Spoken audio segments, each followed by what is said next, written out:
Sponsors. So the last, I don't even know, 2 months, it's been very difficult. It's taken a lot of effort, multiple days, a lot of redundancy, and numerous requests. I don't enjoy it. I didn't enjoy being a single mother in school full-time, working full-time, and, doing everything on my own, but I did it and I made it through so that I wouldn't be in situations like this. And so what I'm asking is that rather than punishing me for whatever's going on here, we all just come together and find a solution. If you wouldn't want to be where I'm sitting, do something about it. So the hope is when you're putting yourself through that intense amount of stress, working around the clock, barely sleeping so that you can make a better future, is that you will never have to be begging people, strangers online for enough money to pay your phone bill. So that you will never be in a position with the United States government that you're not legally permitted to discuss. So that you will never be having your neck so stomped on that you cannot breathe. But here we are, and so that's the syntax error that I keep discussing. I went to school. I send out my resume regularly.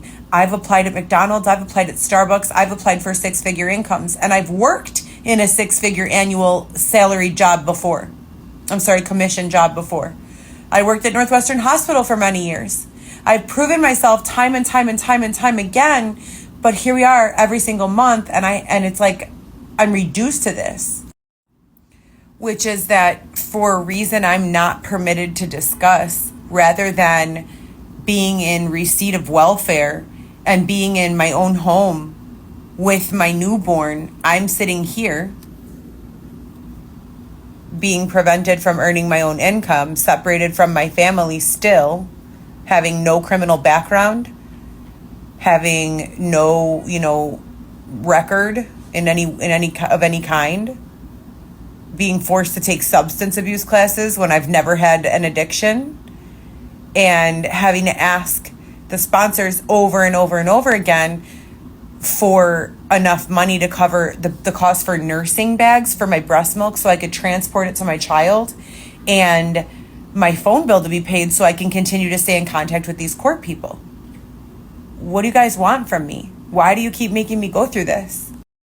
And it's like I was just telling Xavier, yeah, it's great to have a positive mindset and all, but it's also great to advocate for yourself.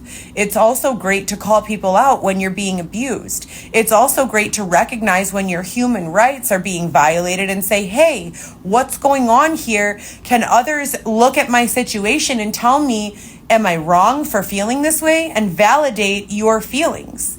So while I do agree that we should be positive and grateful and thank God for things, this is not any way that any human should be living. No human being should be subjected to not having enough, period.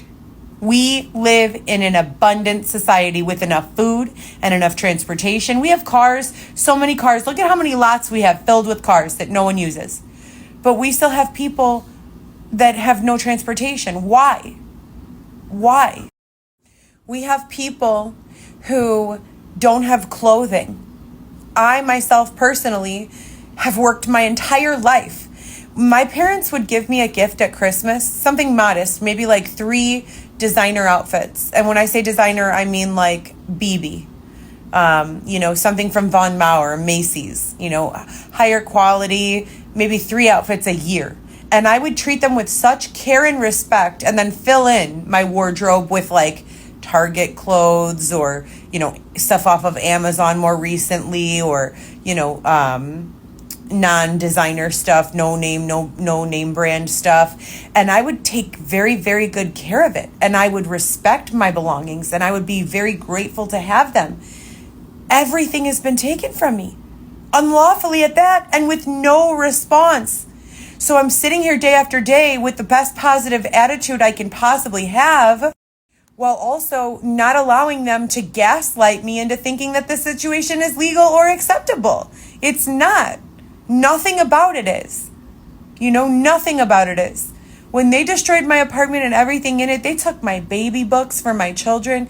They took my furniture. They took my clothing, my photo albums, my memories, my life.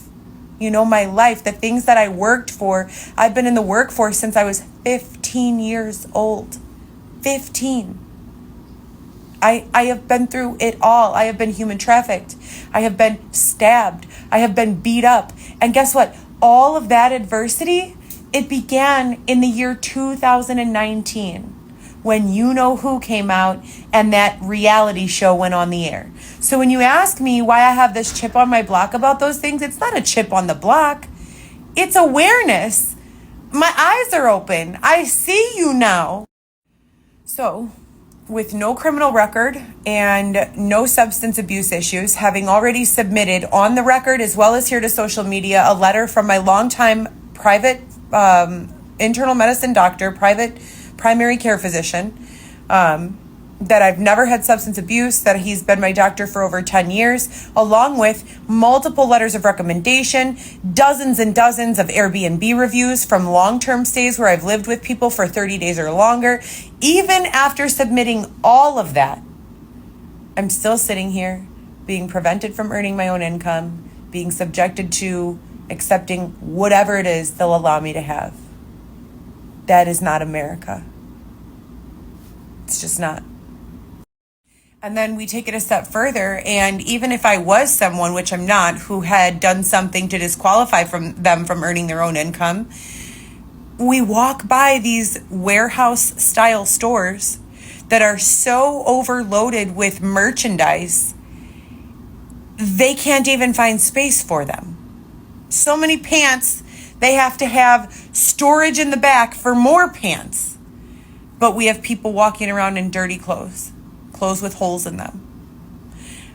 I will never understand a society where we have abundance and we treat people like they are not worth even the bare minimum. I don't understand it. I will never understand it. And sometimes I question myself and I think, is it this mindset? Is that what puts the target on me? Am I supposed to be angry and ruthless and say, people don't deserve things unless they... what is it? And with that being said, then I truthfully wonder if I will ever, find my way. Because I don't think I'm ever going to believe that people deserve to be treated this way. I don't think there's anyone who can convince me that this is acceptable. For anyone, not just for me, for anyone. There is no one in the world, I've said it a million times, if someone is so disgraceful, if they are so disgraceful that they don't deserve clean pants, just shoot them in the head, show mercy on them, and just get it over with. Just get rid of them. If a person does not deserve clean pants, they don't deserve to breathe air. That's it. It's as simple as that. As long as we have people alive, they deserve clean pants, food, shelter, and minimum basic necessities. My God. My God. Because I'll tell you this, it takes a weak, sad man. You got to be the saddest, weakest person to feel better because someone else doesn't look as good as you, smell as good as you, is not as strong as you. Where do they make all these haters at? Where do these haters come from? Can we send them back in bulk to scale wherever they came from? If I see someone with a shopping bag, I'm like, oh my God, I wish I could have went shopping with them. Never once do I think, well, they shouldn't be able to go shopping. Never. I think we should all be able to go shopping. If somebody gets a job, I'm like, damn, that person, they got a job and they don't even have an education.